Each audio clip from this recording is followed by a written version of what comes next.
جانتے ہیں کہ 2018 کے الیکشن پاکستان کی تاریخ میں بدترین جھرلو الیکشن تھے اور ایک ایسی حکومت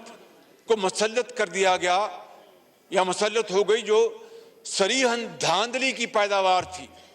اس میں تو کوئی کسی کو شک نہیں ہونا چاہیے کہ کس طرح رات کے اندھیرے میں RTS بند ہو گیا اور کس طرح نتائج جو ہیں وہ دیہاتوں میں پہلے آ گئے اور شہروں میں کئی دن نتائج نہیں آئے، اور کس طریقے سے جناب اسپیکر جو گنتی جو حق تھا کینڈیڈیٹس کا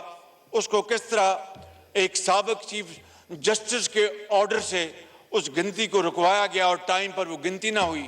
یہ ایک لمبا سلسلہ ہے۔ میں کہنا یہ چاہتا ہوں کہ 2018 کی حکومت بدترین تاریخ کی بدترین دھاندلی کی پیداوار تھی اور 3.5 پونے 4 سالوں میں ان کی کارکردگی پوری قوم کے سامنے ہے کہ 3.5 پونے 4 سالوں میں جناب اسپیکر 20,000 ارب سے زائد قرضے لیے گئے اور 2018 میں جو GDP 5.8% تھی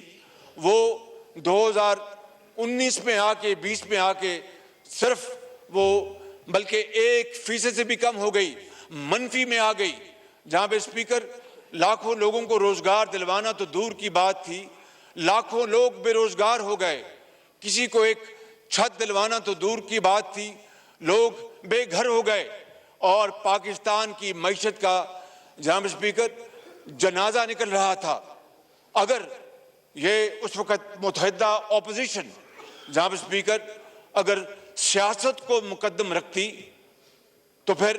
ریاست کا خدا حافظ تھا۔ ہم سب نے مل کر مشاورت کی اور فیصلہ کیا کہ ہمیں ریاست کو بچانا ہے، سیاست بچتی رہے گی۔ ریاست کو نہ بچایا تو خدا نہ خواستہ سیاست صفحہ ہستی سے مٹ جائے گی۔ جناب اسپیکر یہ وہ تھا فیصلہ جو اس فرنٹ بینچ میں بیٹھے جو ہمارے قائدین ہیں انہوں نے مل کر کیا، مشاورت کے ساتھ کیا۔ ہم جانتے تھے کہ پاکستان ڈیفالٹ کے قریب ہے، ہم جانتے تھے کہ اتنی بڑی جو ہماری معیشت تباہی کا شکار ہو چکی ہے اس کو واپس زندگی دلوانا کوئی آسان کام نہیں۔ ہم جانتے تھے کہ بے روزگاری جو ہے وہ عروج پر ہے، ہم جانتے تھے کہ مہنگائی وہ ہے وہ عروج پر ہے، لیکن جناب اسپیکر کیا ہم چور دروازے سے آئے؟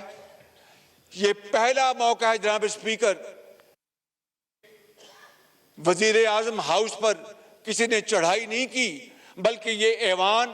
ووٹ کی طاقت سے انہوں نے آئین اور قانون کے مطابق انہوں نے اس بدترین کرپٹ حکومت کو بدلا اور اس چیلنج کو قبول کیا۔